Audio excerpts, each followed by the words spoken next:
So yesterday when I got here, this was all pushed out all the way, about to where that tree is buried halfway and leaning, and it was flat. There was so it was all flat out to about there, and then there was a big drop off that went clear down to where you can see that line. So all of this I pushed out yesterday to fill towards that point, because what I need to do is move all this dirt off over the cliff there. And I didn't video it yesterday because I was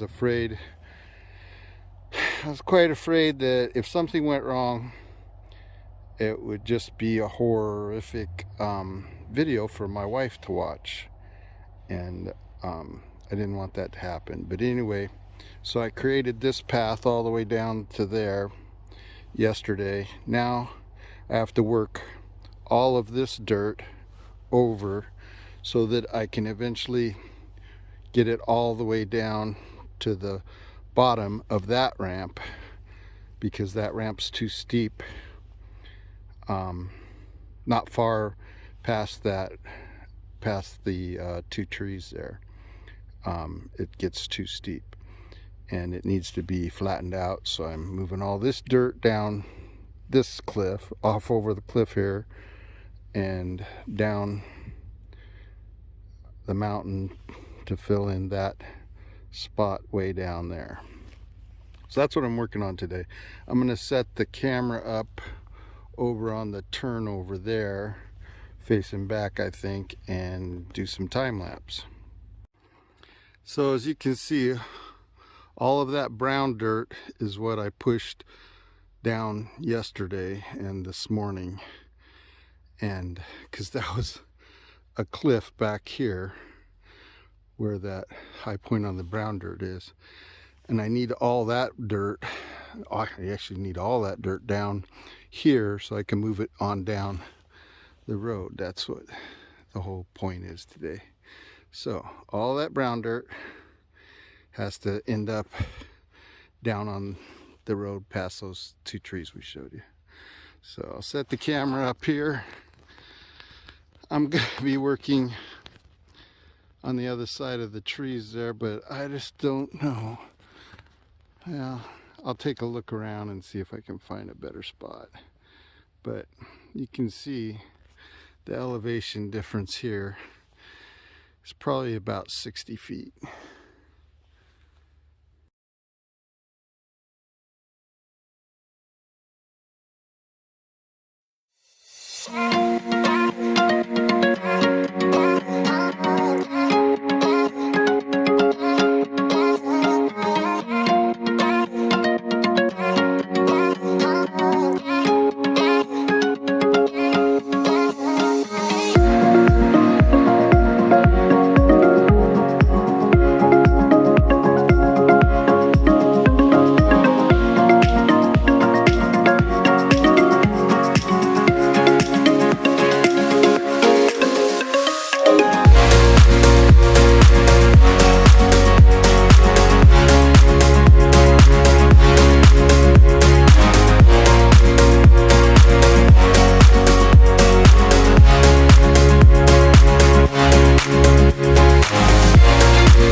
Well, this is more to remind myself why I'm doing all this work and why I spent all this money this summer to get a road up here on top. I'm sitting on top now, and as you can see, we have an awesome view. So I guess it'll all be worth it in the end, but for the time being, it's just a lot of work. And it's been a huge expense. This summer we spent 4 times as much as we thought we would spend to get this road in. Well, and to clear this top of the mountain here. So I got a pile of stumps to deal with. We took out over 200 pine trees up here on top, which broke my heart, but in the end, it's all about having our home up here where we can watch the sunsets over the pine, watch the sunrise across the valley and across the water. I've got a lot of logs to deal with. A bunch of logs that are saw logs, and a whole bunch in each of these what look like brush piles, but they're actually full of saw logs, or I mean firewood logs. That pile right there is a very nice big pile of saw logs. We've got all these saw logs here, and I plan to probably get a portable sawmill up here in the spring. Of course, this will all be for my own personal use to build stuff here on the property. This has to be flattened out just a little more. As you can see, this was still rising up over to there. And anyway, I'm just gonna call it a day. Head home, have some dinner. Thank you for watching. I really appreciate it if you give me a thumbs up and subscribe if you haven't. Planned on doing a whole lot more videos this summer, but work and everything with the road construction kind of brought it to a screaming halt, and I'll explain that more in the road video.